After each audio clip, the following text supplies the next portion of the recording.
Hapo uliposimama ni nchi takatifu. Tena akasema, mimi ni Mungu wa baba yako, Mungu wa Ibrahimu, Mungu wa Isaka na Mungu wa Yakobo. Musa akaficha uso wake, kwa maana aliogopa kumwangalia Mungu. Bwana akasema, hakika nimeyaona mateso ya watu wangu walioko Misri, nami nimesikia kilio chao kwa sababu ya wasimamizi wao, maana nayajua maumivu yao. Nami nimeshuka ili niwaokoe na mikono ya Misri, niwapandishe kutoka ile nchi hata nchi njema, kisha pana nchi ijayo maziwa na asali, hata mahali pa Mkanani na Mhiti na Mwamori na Mperizi na Mhivi na Myebusi. Basi tazama, kilio cha wana wa Israeli kimenifikiria, tena nimeyaona hayo mateso ambao Misri wanawatesa. Bwana Yesu asifiwe. Tuongezee kitabu cha Ufunuo wa Yohana sura ya 3 mstari wa 20. Biblia inasema, tazama nasimama mlangoni na bisha, mtu akisikia sauti yangu na kufungua mlango, nitaingia kwake, nami nitakula pamoja naye na yeye pamoja nami. Bwana Yesu asifiwe. Bwana Yesu asifiwe.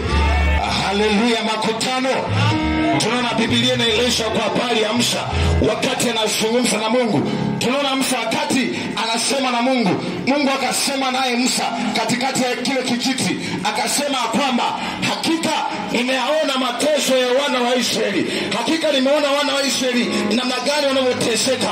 Ni kweli kabisa wanateseka, ni kweli kabisa wanalilia mimi, lakini mateso yao nimeona.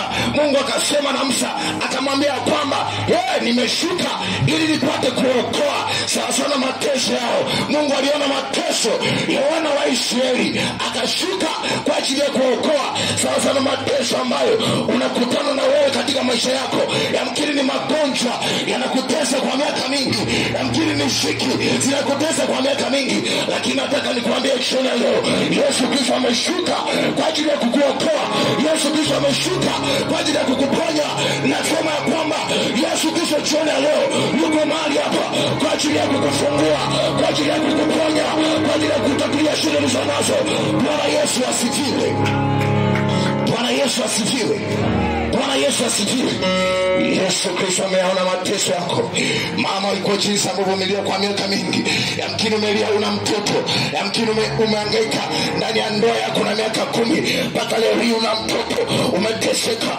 Sikiliza nikwambie jioni leo, Yesu Kristo amekiona kilio chako. Yesu Kristo amekiona kilio chako. Sikiliza, ameshuka kwa ajili ya kukufungua, ameshuka kwa ajili ya kukuponya. Ni jukumu moja tu wewe, kufungua moyo wako ili apate kuingia. Bwana Yesu asifiwe. Bwana Yesu asifiwe tena. Bwana Yesu asifiwe tena. Bwana Yesu ameshuka.